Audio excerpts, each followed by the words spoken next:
Hello students, this is your mentor from the Atmos channel RR। आज के lecture में हम बेटा जो हमने लास्ट लेक्चर में सीखा था इंडक्टिव इफेक्ट, रेजोनेंस इफेक्ट्स, उनके ट्रेंड्स, उनके types, let say plus I for inductive, minus I for inductive, plus R for resonance, minus R for resonance. So उन्हीं कंसेप्ट्स को, उन्हीं ट्रेंड सीक्वेंसेस को आज के लेक्चर में हम क्वेश्चंस में अप्लाई करेंगे, सो दैट हम क्वेश्चंस के अप्रोच को भी समझें और going forward you can further solve many more questions by yourself by learning these applications of inductive and resonance effects. So again, this is the part of general organic chemistry। इसको बहुत अच्छे से हमें सीखना है अप्रोच को, और उसके बाद हम क्वेश्चंस में इसको अप्लाई करेंगे। तो let's begin with the thoughts. Start करते हैं। सो फ्लो ऑफ क्वेश्चंस, हम पहले एसिडिक स्ट्रेंथ डिटर्मिनेशन में बात करेंगे कि कैसे plus I, minus I, plus R, minus R effects और उनके रिलेटिव स्ट्रेंथ एसिडिक स्ट्रेंथ को अफेक्ट करते हैं। कैसे एसिडिक स्ट्रेंथ बढ़ेगा, कैसे घटेगा, तो उन बातों को सीखेंगे विद द क्वेश्चंस। और दूसरा हम सीखेंगे stability of carbocations and carbon ions. Carbocations और कार्बन आयंस की स्टेबिलिटी कैसे हम क्वेश्चंस और में आता है, हम कैसे उनको अप्रोच करें और कैसे हम ग्रुप्स को अप्लाई करना उसमें सीख सकेंगे। तो चलिए इसको शुरू करते हैं। First will take up the acidity of acidic strength part of the and then will move to the carbocations and carbon ions. चलिए इसको स्टार्ट करते हैं।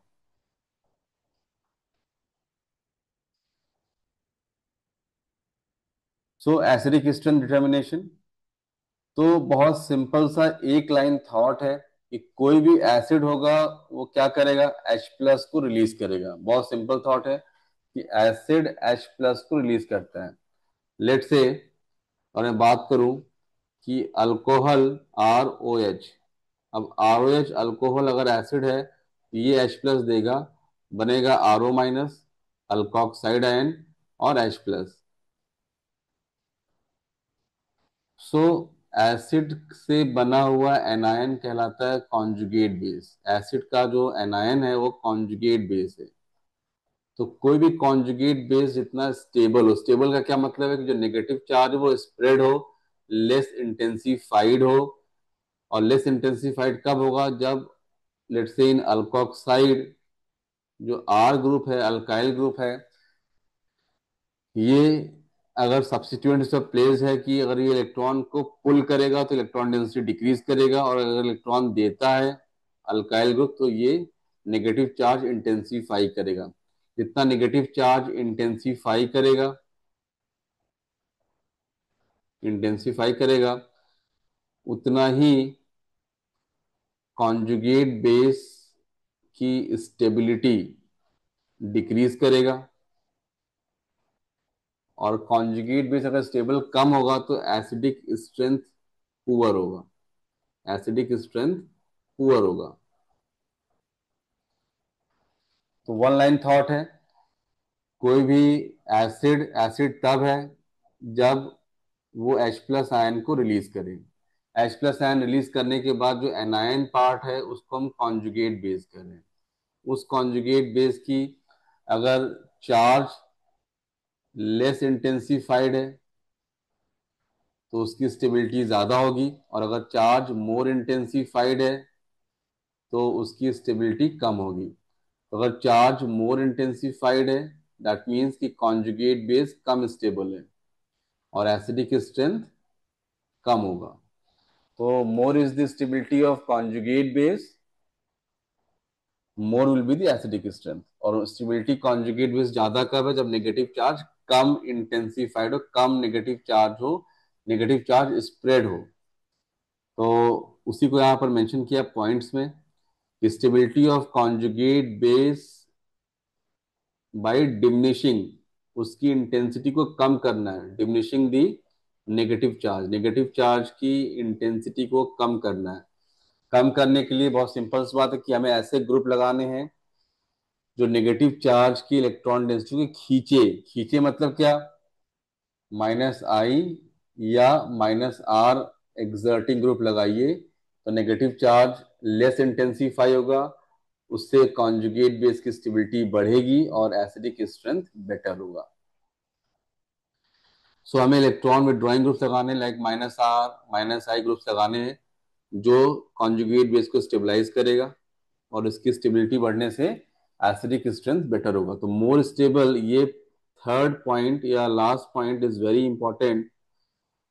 More is the stability of conjugate base, more will be the acidic strength. जितना conjugate base stable होगा उतना acidic strength ज्यादा होगा। सो की टेक अवे क्या है, more the stability of conjugate base more is the acidic strength. अब इसको क्वेश्चन में अप्लाई करते हैं, इस थॉट को क्वेश्चन में अप्लाई करते हैं।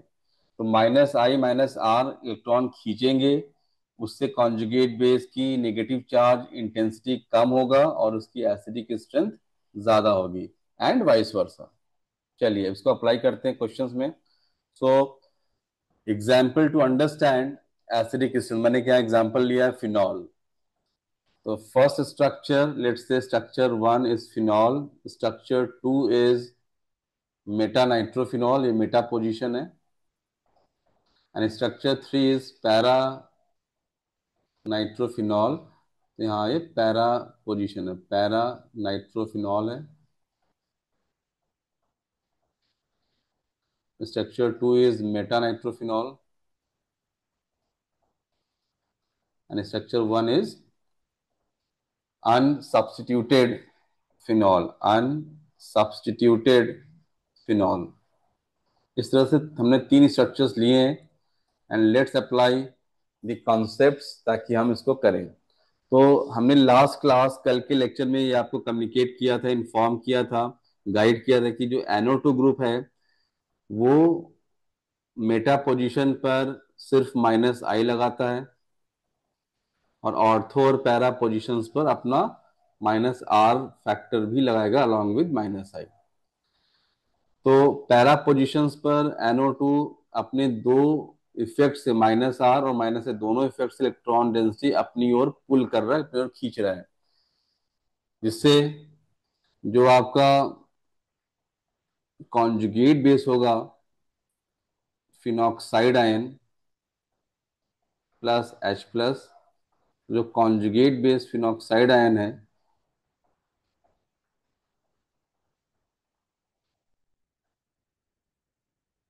वो नाइट्रो ग्रुप के minus R minus I effect से इलेक्ट्रॉन डेंसिटी NO2 अपनी ओर पुल कर लेगा, जिससे negative charge will be less intensified at oxygen and hence conjugate base will be more stable, conjugate base will be more stable. So more the stability of conjugate base, more is the acidic strength. That is why third structure para nitrophenol will be most acidic, followed by meta, meta सिर्फ minus आई है, minus I से electron density खींचेगा, सिर्फ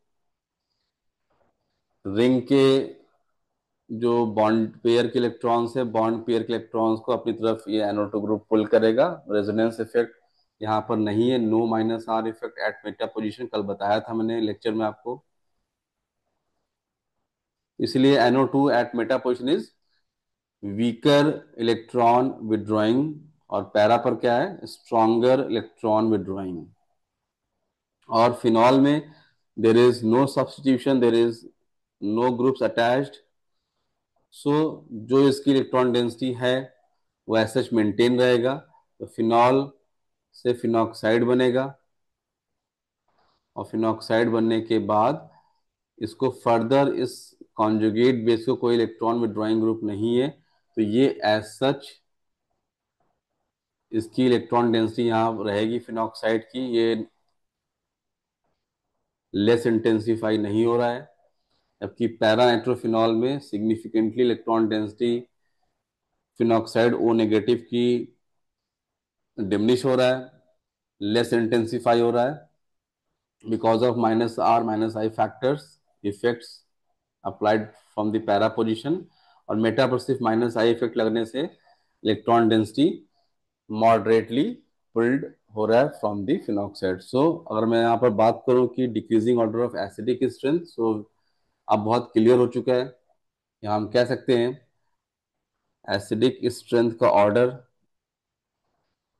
acidic strength की अगर मैं order की बात करूं, hair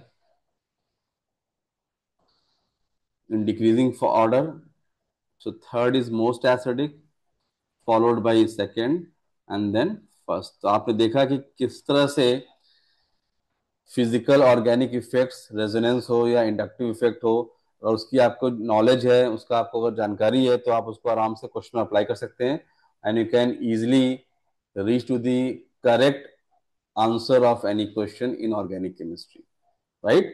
So this way we have done with the application part of uh, R effect and I effect to determine the acidic strength। ऐसे आप और क्वेश्चंस को प्रैक्टिस करिए।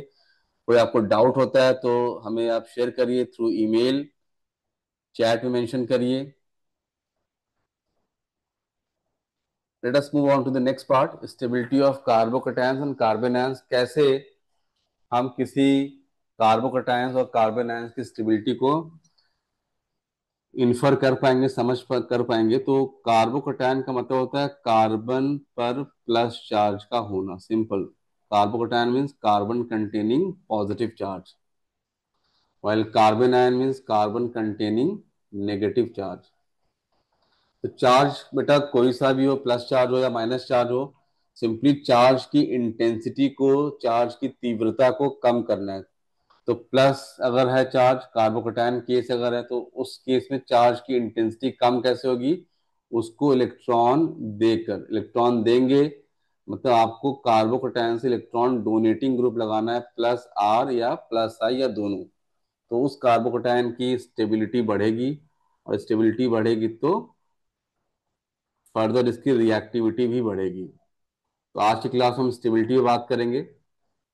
Likewise for the carbon ion, हमें इस कार्बन आयन से electron को पुल करना है, इलेक्ट्रॉन को खींच लेना है अपनी ओर ग्रुप की तरफ।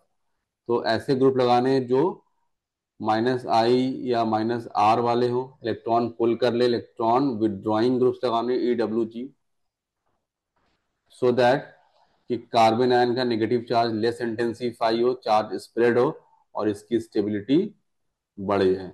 यही आपका की पॉइंट है to solve all the questions regarding the stability of carbocation and carbon ion। और जितना ये इंटरमीडिएट रिएक्शन इंटरमीडिएट ज्यादा स्टेबल होंगे, उतना जल्दी रिएक्शन मिक्सचर में फॉर्म होंगे और रेट ऑफ रिएक्शन फास्ट होगा।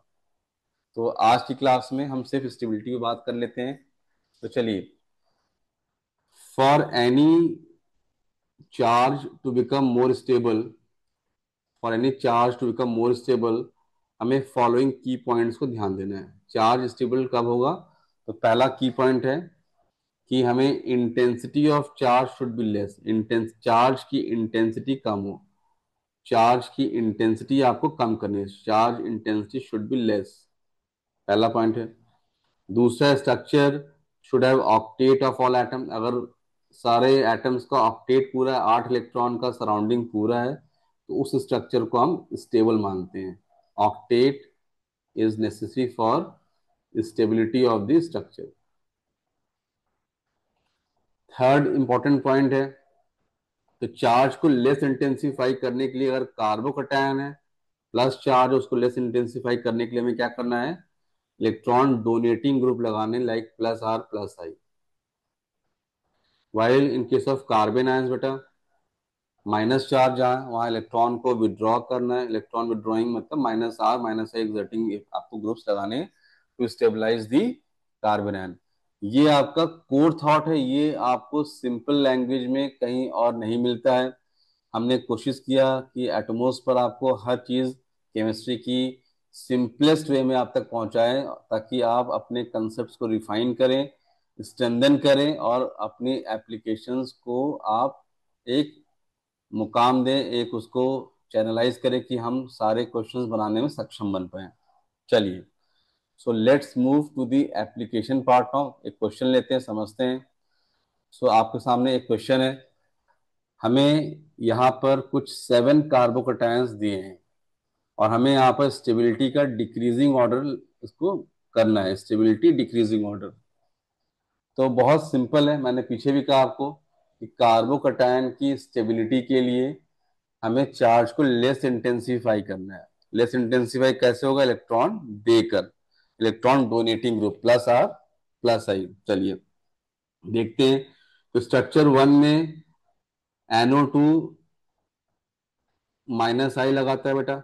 माइनस आई लगाने से और माइनस आई चेन की लेंथ बढ़ने से माइनस आई सिग्निफिकेंटली डिक्रीज करता है। कल बताया था आपको, inductive effect decreases sharply with the distance. तो हमें इस कार्बोकैटायन के लिए देखना है। तो इस कार्बोकैटायन से डिस्टेंस बढ़ने से NO2 का माइनस आई इलेक्ट्रॉन विड्रॉइंग जो इफेक्ट है वो डिक्रीज करेगा शार्पली।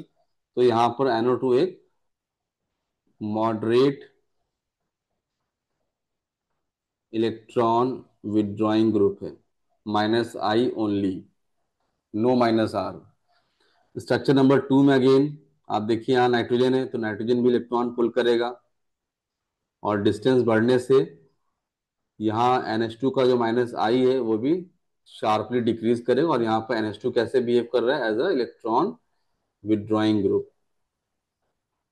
चलिए OCH3। अब देखिए यहाँ पर आपको ध्यान देना होगा, मैंने आपसे कहा था कि जहां भी कॉन्जुगेशन होगा वहां पर स्ट्रक्चर्स में लोन पेयर या पाई बॉन्ड डीलोकलाइज करेगा। तो देखिए यहाँ पर plus charge, then sigma bond and lone pair.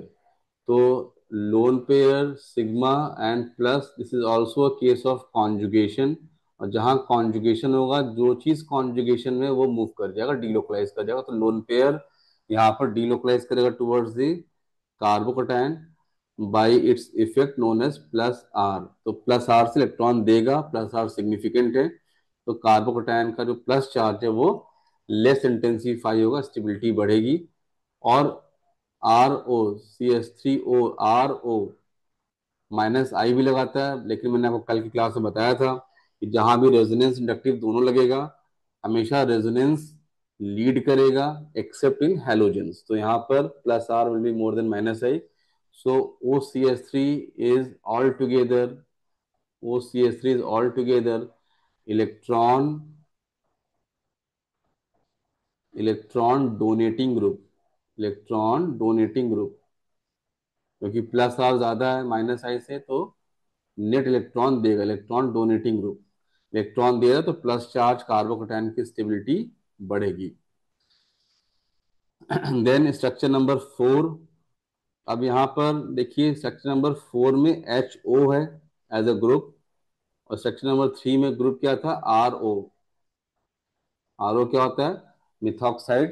और यहाँ OH। तो मैंने कल आपको बताया था कि प्लस आर इफेक्ट में OH का प्लस आर बेटर होता है देन OCH3। तो जिन लोगों ने कल के हम मेरे लेक्चर को मिस किया है, आप चैनल में जाइए और कल के लेक्चर को आप वापस सुन लीजिए रिकॉर्डेड फॉर्म में। और अगर अच्छा लगे तो उसको आप लाइक भी करिए, शेयर भी करिए, अपने पीयर ग्रुप में सब्सक्राइब भी करिए, ताकि बाकी लोग की भी कंफ्यूजन्स और कॉन्सेप्ट्स में जो इनडिस्क्रिपेंसीज हैं वो क्लैरिटी में मूव करें और वो अच्छे सीख सकें। तो OH लोन पेयर अगेन यहाँ पर अपना टुवर्ड्स CH2 देगा और उसको स्टेबलाइज करेगा। और OH का प्लस आर बेटर है देन OCH3। और again plus R is stronger than minus I, तो net OH is electron donating group.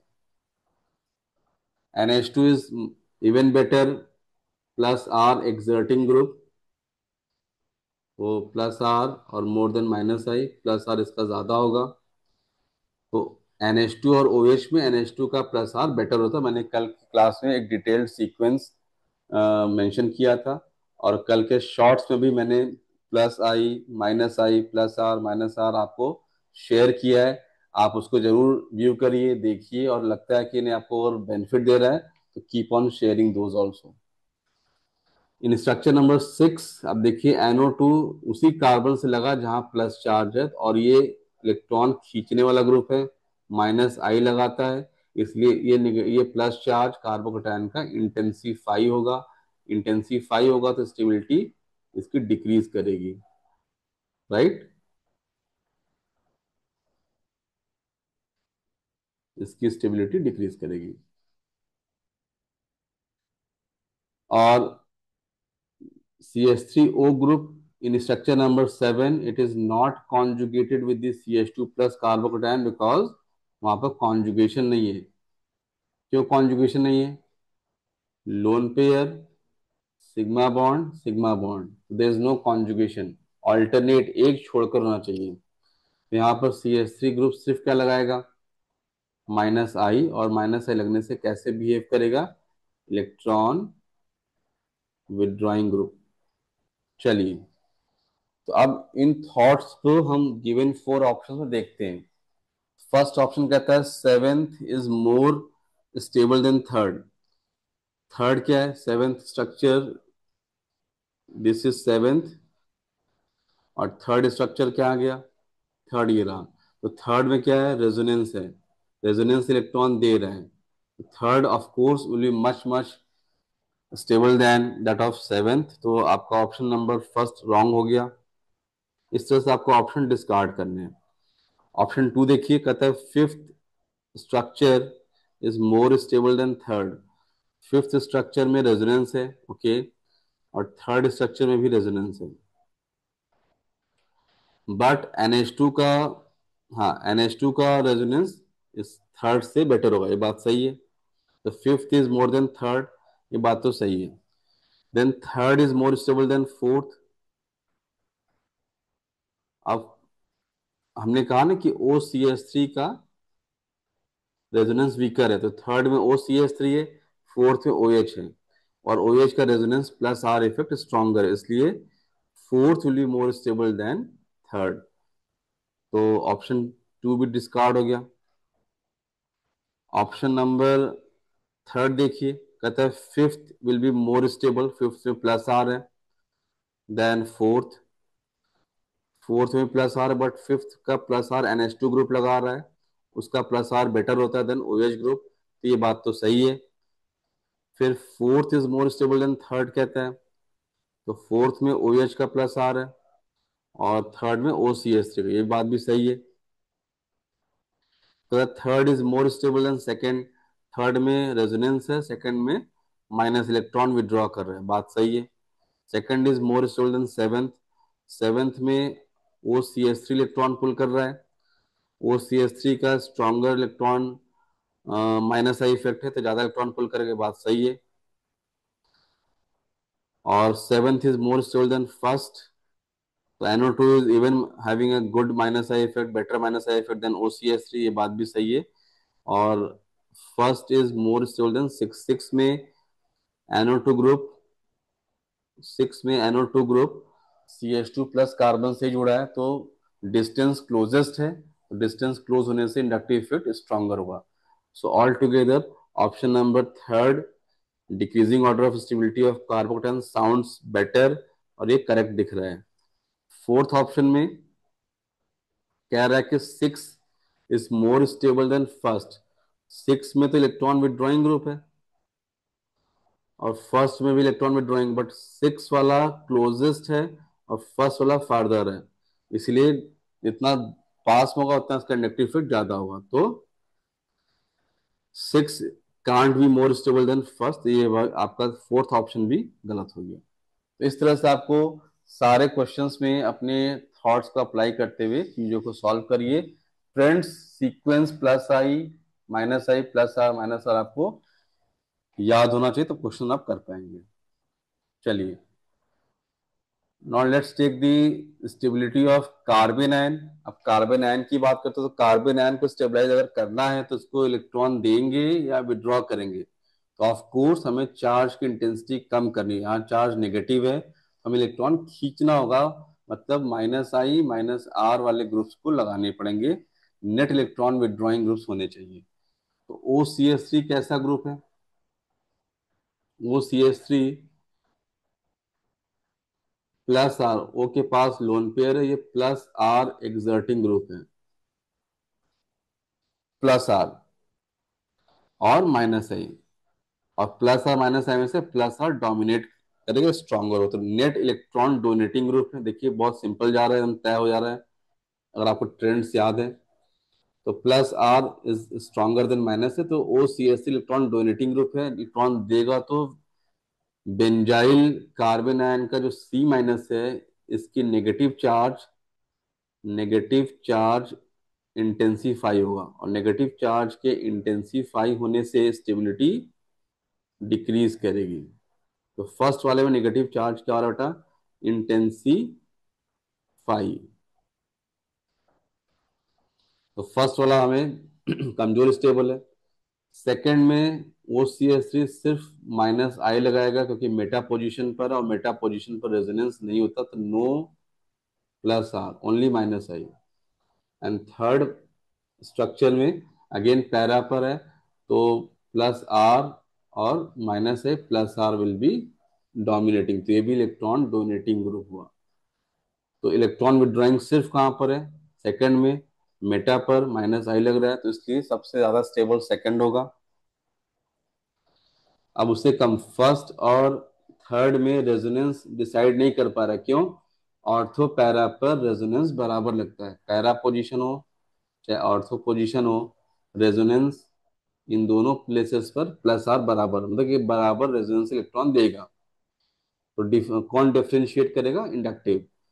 जो पास होगा वहां पर इलेक्ट्रॉन ज्यादा खींच पाएगा, बिकॉज इंडक्टिव इफेक्ट डिस्टेंस कम होने से स्ट्रॉन्गर होता है। तो ऑर्थो पर डिस्टेंस कम है, तो ज्यादा इलेक्ट्रॉन पुल करेगा इंडक्टिव माइनस आई से, तो स्टेबिलिटी कंपेरेटिवली पैरा पोजीशन जो कि दूर है, तो यहाँ पर माइनस आई इनसिग्निफिकेंट होगा। तो ज्यादा इलेक्ट्रॉन खींच कहाँ पा रहा है, फर्स्ट ऑप्शन में, तो इसलिए first stable and least stable is third, this is the stability order. So by this way, you can define the stability of carbocation, stability of carbon ion, acidic strength, reactivity. अभी आज हमने नहीं किया है, हम अगली क्लास में, आने वाले लेक्चर्स में हम रिएक्टिविटी भी लेकर आएंगे। तो बेटा इस तरह से चीज़ों को आप समझ के करेंगे तो आपके लिए बेनिफिशियल होगा। और ग्रुप्स के जो इफेक्ट्स हैं, जो ट्रेंड्स, उसको आप याद करिए और क्वेश्चन में अप्लाई करिए। क्वेश्चन में कहीं भी आप प्रॉब्लम फेस करते हैं, मेरे पास लेकर आइए। अगर आपको किसी टॉपिक को कस्टमाइज सीखना है मुझसे, तो mention in the chat section, मैं उस टॉपिक को आपके लिए कस्टमाइज एक लेक्चर अरेंज करूंगा। इन द मीन वाइल, एक मैंने गूगल फॉर्म अपलोड किया है अपने चैनल के कम्युनिटी सेक्शन में। मैं 16 सितंबर को एक फ्री डेमो क्लास आपको क्लासिफिकेशन ऑफ एलिमेंट्स पर देने जा रहा हूँ। तो अगर आपको एलिमेंट्स क्लासिफिकेशन की इस क्लास को लाइव देखना है, समझना है, इसमें आप क्वेश्चन आंसर भी कर सकते हैं मेरे से, तो आप इस गूगल फॉर्म में अपनी एंट्रीज को फिल करिए, सबमिट करिए, so that you can be the part of this live interactive session on 16th of September to understand chemistry in the easiest and simplest way। और आपको हम एक्यूरेट केमिस्ट्री आप तक पहुंचाएंगे, ये मेरा मोटिव है कि हर बच्चा सही केमिस्ट्री सीख सके, right from class 9th till class 12th। तो दैट्स ऑल बेटा, that's all for today's session. Thanks for attention. Keep learning, experimenting and grow your concepts. Thank you.